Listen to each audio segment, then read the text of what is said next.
This is how to do a buried knot. Your first bite, you're going to enter deep and come out superficial at the dermal epidermal junction. Make sure the needle does not poke through the epidermis.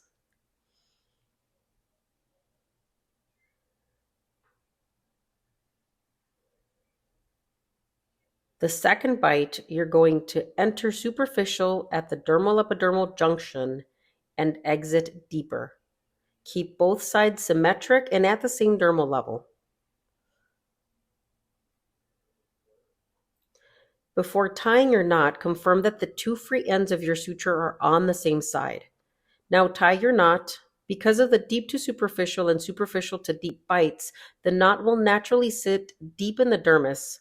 As you cinch it down, watch the dermis approximate without strangling the tissue.